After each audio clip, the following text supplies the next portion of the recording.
What is imagination?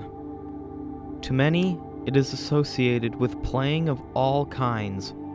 Toys, dress-up, sports, etc. Many think that imagination is strictly a tool for playing, but that certainly isn't the case.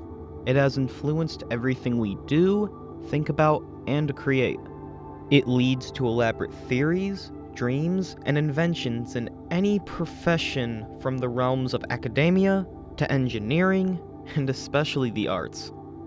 Ultimately, imagination's roots run far deeper than just our childhoods. It has inspired millions of different professionals to develop the thoughts necessary to create the innovations that have driven our species as far as we've come. But where do I stand? What drives me to want to use my imagination? This is me, Drew Schisler, the man with a child's imagination.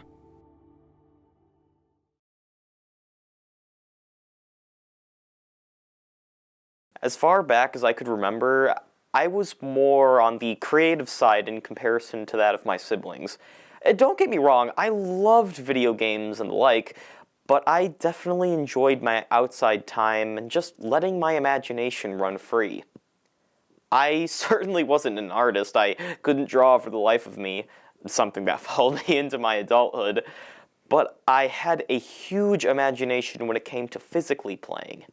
I remember being outside for hours on end, pretending I was an adventurer, defeating monsters and saving the day. I used to think I was an expert fisherman when I would catch frogs with a stick and a piece of fishing line and a hook. Using my imagination, to me, was like playing sports to my brother, or academics to my sister. It was important to me. I was always one of the more eccentric and funny kids at school.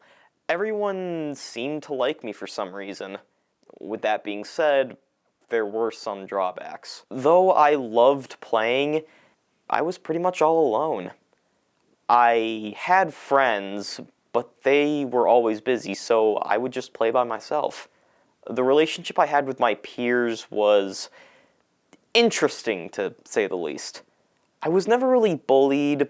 On occasion, they would throw a jab my way, but nothing too serious. A childlike trait that I heavily associated with creativity is a lack of self-control, along with the absence of a filter. I always had trouble with this. Even into my adult life, I struggled with acting properly in specific situations that required me to act a certain way. This is likely the main reason why people tend to not want to hang out with me as much. Most found it pretty off-putting that this incredibly creative and funny kid lacked a filter so badly that it dissuaded them from wanting to engage me into their activities. As adults, it sometimes appears that creativity and self-control are at odds. However, when we think more deeply about creating, or more specifically about problem solving, we know that they aren't. Earlier, I spoke with Beth Braxton, a school counselor from the upstate New York Community College, SUNY Adirondack. I asked if she knew what self-control meant. This is the response that she gave me.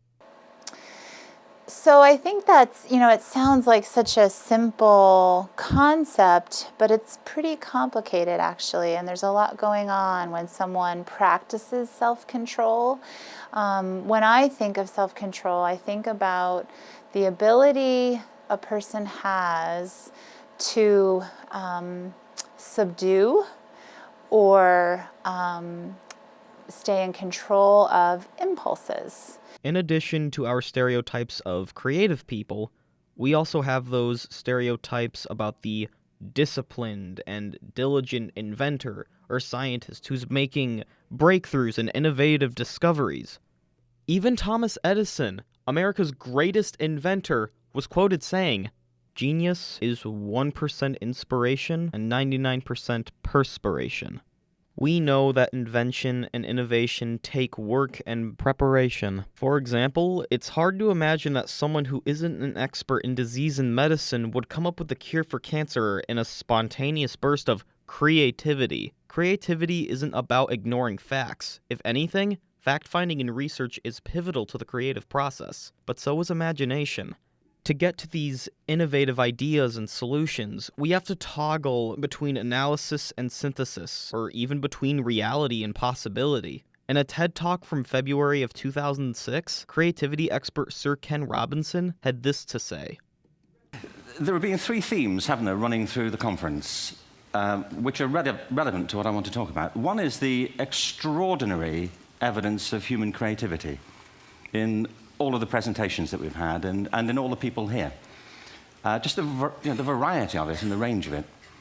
The second is that it's put us in a place where we have no idea what's going to happen in terms of the future.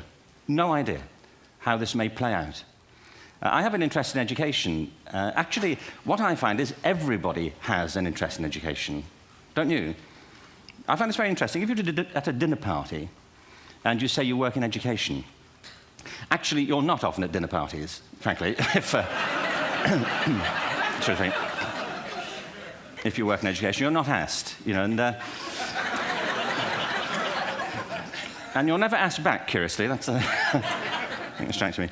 But if you are, and you say to somebody, they say, what do you do? And you say, you work in education, you can see the blood run from their face. They think, oh my God, why me?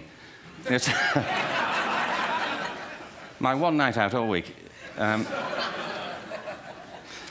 if you ask people about their education, they pin you to the wall. As we mature, we are forced to turn our attention to logic, reason, and fact due to the pressure that our nation's schools have put on their students, subliminally telling these kids that being creative doesn't get you a job. This, though, is where I play the devil's advocate because I can see where they're coming from at the same time. They want their students to prevail in fields related to math, science, and business, but without that properly formed imagination, any equation, thesis, or idea pitch will fall flat.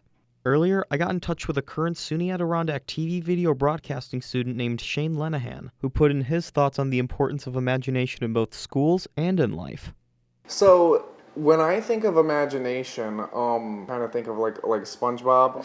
As I picture like little kids with their creativity, and as adults, as you get older, you don't really realize how important that is. Mm-hmm. But creativity is really the basis, especially in this major, in this industry.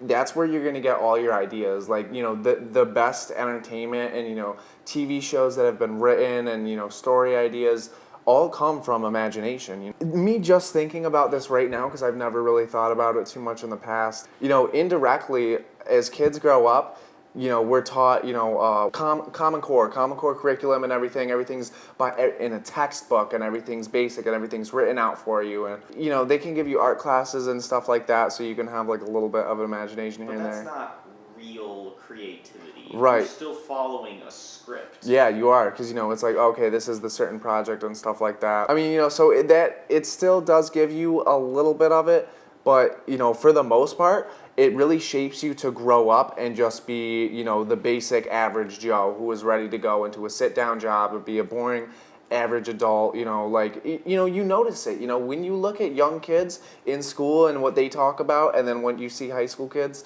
as they grow up, they become shaped more into just the basic. I'm not saying that everyone's boring, but you kind of lose that creativity. Exactly. It's like a cookie cutter, Everyone's shaped to just be this simple thing and not encouraged to use your imagination. You're encouraged to think inside the box. If there's one thing that I've learned through doing this project, it's that our current human lives couldn't survive without a strong imagination and determination. Without both, current society couldn't exist, and neither with all of our fancy gadgets. And on a final note, for those who are afraid to show their creativity, for those who don't think their work is good enough, for those who work harder than anybody else, be persistent, and remember to always think outside of the box.